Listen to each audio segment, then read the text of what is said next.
اور رسول اللہ صلی اللہ علیہ وسلم نے فرمایا کہ میں ابراہیم علیہ السلام کی دعا ہوں اور میں اپنی ماں کے وہ خواب ہوں جو میری ماں نے دیکھے. یعنی خواب کس نے دیکھے ہیں؟ ماں نے. اور بیان کون کر رہے ہیں؟ رسول اللہ. حضرت بی بی آمنہ فرماتی ہیں کہ جب رسول اللہ یہ بیٹا میرے شکم میں تھا تو میں نے ایک بڑا مقدس خواب دیکھا. میں نے ایک بڑے نورانی اور روحانی چہرے والے بزرگ دیکھے اور وہ ان کے چہرے پہ خوشیاں ہیں اور وہ آ کے مجھے مبارک دے رہے ہیں، اے آمنہ تمہیں مبارک. میں نے عرض کی حضور میں نے پہلے کبھی آپ کو دیکھا نہیں، آپ کون ہیں؟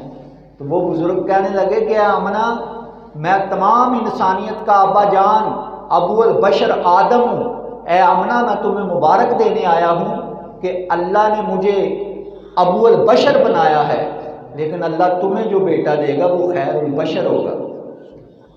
کہتی ہیں پھر دوسرے دن میں نے ایک اور اسی طرح کا خواب دیکھا، بڑا مقدس خواب. اس میں بھی ایک بزرگ ہیں نورانی چہرے والے، چہرے پہ خوشیاں ہیں، آ کے مجھے مبارک دے رہے ہیں، اے آمنہ تمہیں مبارک. میں نے کہا حضور میں نے پہلے آپ کو کبھی نہیں دیکھا، آپ کون ہیں؟ تو وہ بزرگ کہنے لگے کہ آمنہ میں جد الانبیاء ابراہیم ہوں اور میں تمہیں مبارک دینے آیا ہوں. اللہ نے مجھے خلیل اللہ بنایا ہے، لیکن اللہ تمہیں جو بیٹا دے گا وہ حبیب اللہ ہوگا. اللہ اکبر. یعنی جب بچہ پیٹ میں ہوتا ہے ماں کو نہیں پتا ہوتا کہ پیٹ میں جو میرا بچہ ہے، اب تو سائنس نے ترقی کر لی ہے نا، پتہ چل جاتا کہ بیٹی ہے یا بیٹا، لیکن سائنس یہ تو نہیں بتا سکتی کہ دنیا میں آ کے اس کا مقدر کس طرح کا ہوگا، دنیا میں آ کے یہ کیا کرے گا اور اس کا مقام کیا ہوگا.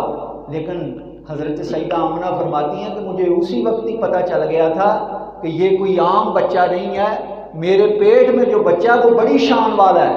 اللہ اس کو حبیب اللہ بنائے گا، اللہ اس کو ساری انسانیت کے لیے رحمت بنا کر بھیجے گا. جب علامہ اقبال پیدا ہوئے تھے آپ کی والدہ کو نہیں پتا تھا کہ میرا بیٹا بڑا ہو کر مصور پاکستان بنے گا اور شاعر مشرق جو ہے وہ کہلائے گا. جب قائد اعظم محمد علی جناح پیدا ہوئے تو ان کی ماں کو نہیں پتا تھا کہ میرا بیٹا جو ہے وہ بڑا ہو کے قائد اعظم بنے گا اور پھر ایک ملک جو ہے وہ آزاد کروائے گا.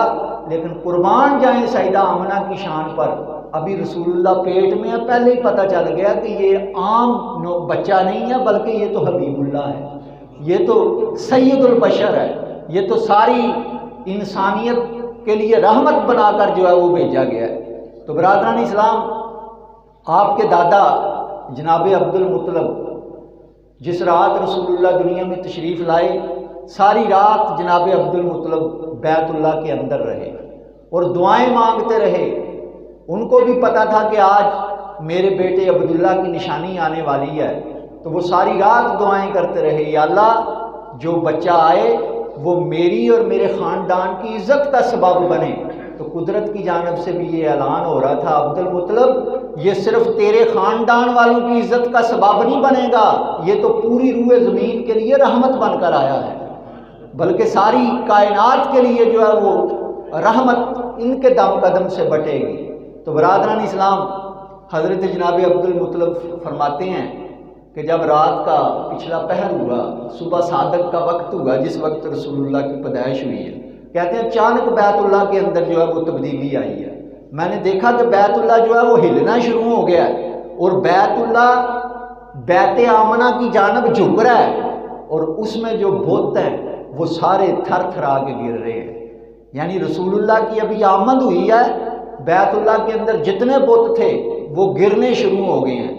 اور امام احمد رضا خان آپ نے کیا خوب کہا، آپ فرماتے ہیں تیری آمد تھی کہ بیت اللہ مجرے کو جھکا، تیری آمد تھی کہ بیت اللہ مجرے کو جھکا، تیری ہیبت تھی کہ ہر بت تھر تھرا کے گر گیا.